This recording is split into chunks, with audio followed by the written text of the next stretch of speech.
जैसा कि पहले भाग में देखा गया था, राजा विक्रमादित्य चार विचित्र और रहस्यमयी घटनाओं की जांच में निकल पड़े थे। उनमें से दो घटनाओं के पीछे छिपे कारणों को वे अपनी तीक्ष्ण बुद्धि और साहस से पहले ही सुलझा चुके थे और उनके सत्य को अपने गुरु के समक्ष प्रस्तुत कर चुके थे। अब तीसरी रहस्यमयी घटना का रहस्य जानना शेष था। पश्चिम दिशा में स्थित वह घना जंगल, जहां रात के समय अक्सर स्त्रियों और बच्चों के रोने की हृदय विदारक आवाजें सुनाई देती थीं। गुरुदेव की आज्ञा पाकर विक्रमादित्य उस जंगल की ओर निकल पड़े। जंगल में प्रवेश करते ही उन्होंने दिन भर चारों ओर घूम घूम कर उस स्त्री और बच्चों को खोजने का प्रयास किया, जिनकी रुलाहट की चर्चा पूरे राज्य में भय का कारण बनी हुई थी। परंतु पूरे दिन की खोज के बाद भी जंगल में उन्हें कोई मनुष्य नहीं मिला। तभी उनकी दृष्टि घास फूस से बनी एक टूटी फूटी झोपड़ी पर पड़ी। वे झोपड़ी के भीतर गए, पर वह पूरी तरह खाली थी। न कोई इंसान, न कोई घरेलू सामान। विक्रमादित्य को तुरंत स्मरण हुआ कि गुरुदेव ने एक बंजारा परिवार के अचानक गायब हो जाने का उल्लेख किया था। उन्हें लगा कि यह झोपड़ी शायद उसी परिवार की हो। यही सोचकर वे उसी झोपड़ी में बैठकर रात होने की प्रतीक्षा करने लगे। सूर्यास्त होते ही अंधकार घिर आया। धीरे धीरे जंगल में घना सन्नाटा छा गया। तभी अचानक जंगल के एक ओर से बच्चों के रोने की आवाज सुनाई दी। विक्रमादित्य तुरंत झोपड़ी से बाहर निकले और आवाज की दिशा में बढ़ने लगे। कुछ ही दूरी पर पहुंचे थे कि दूसरी दिशा से किसी व्यक्ति के रोने की आवाज आने लगी, जिसे सुनकर यह तय कर पाना कठिन था कि वह स्त्री है या पुरुष। राजा ने पहले बच्चों की आवाज का पीछा करना उचित समझा, पर जैसे जैसे वे उस आवाज के पास पहुंचते, वह उनसे दूर होती जाती। कुछ देर बाद अचानक सभी आवाजें शांत हो गईं। जब विक्रमादित्य सावधानी से आगे बढ़े तो उन्होंने देखा कि एक मादा भालू अपने दो छोटे बच्चों को दूध पिला रही है।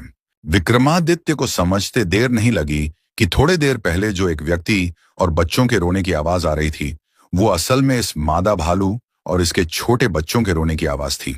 क्योंकि मादा भालू जब भी रोती है या अपने बच्चों को ढूंढने के लिए जो आवाज करती है, वो आवाज बिल्कुल इंसानों जैसी लगती है। और भालू के बच्चों की रोने की आवाज भी इंसानों के बच्चे के ही तरह होते हैं। भ्रमवश लोग इसे इंसानी रुलाहट समझ बैठे हैं। जंगल में बच्चों और औरतों के रोने वाले रहस्य का भेद तो खुल गया, पर वो बंजारा परिवार कहां गायब हो गया, ये अभी भी रहस्य बना हुआ था। विक्रमादित्य पूरी रात उस झोपड़ी में गुजारे और सुबह होते ही उस बंजारे परिवार को ढूंढने लगे। ढूंढते ढूंढते जंगल के दूसरे छोर पर चले गए। जंगल के बाहर जाकर देखा तो एक झोपड़ी के बाहर एक बंजारा का परिवार खड़ा था, जिसमें दो पति पत्नी और दो बच्चे शामिल थे। विक्रमादित्य ने जब उनसे उनके बारे में पूछा तो उन बंजारों ने बताया कि हम लोग पहले इस जंगल के अंदर ही झोपड़ी में रहते थे, पर जब से इस जंगल में भालुओं का आगमन हुआ है, तब से हम इस जंगल से बाहर झोपड़ी बनाकर रहने लगे हैं। विक्रमादित्य को समझ में आ गया कि ये वही बंजारे हैं जिनको लोग अचानक गायब हुआ समझ रहे थे।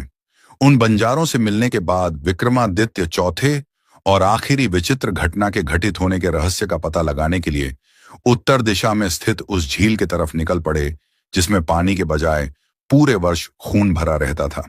उस झील के पास पहुंचकर विक्रमादित्य ने जब देखा तो सच में उस झील में खून भरा हुआ था।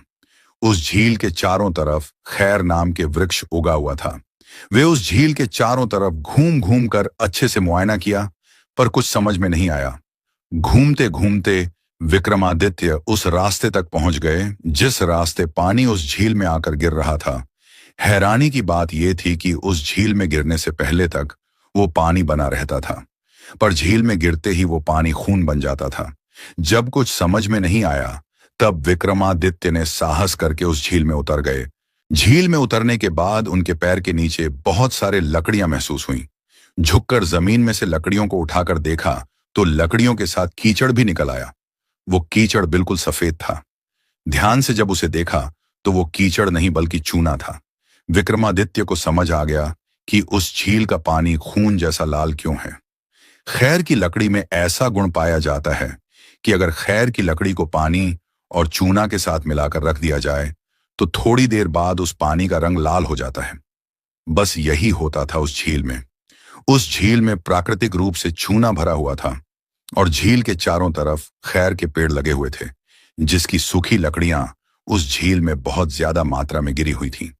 इसी कारण पूरे वर्ष उस झील का पानी खून जैसा लाल दिखता था। विक्रमादित्य वापस अपने गुरुकुल आए और दोनों रहस्यमय घटनाओं के घटने का मूल कारण अपने गुरु के सामने वर्णन कर दिया। और इस तरह विक्रमादित्य अपने अंतिम विषय साहस और बुद्धिमता के परीक्षा में भी सफल साबित हुए। कहा जाता है कि उसी चारों रहस्यमयी घटना के घटने का कारण पता लगाने के बाद से विक्रमादित्य को साहस और बुद्धिमता का प्रतीक माना जाने लगा। ये कहानी यहीं समाप्त होती है। धन्यवाद।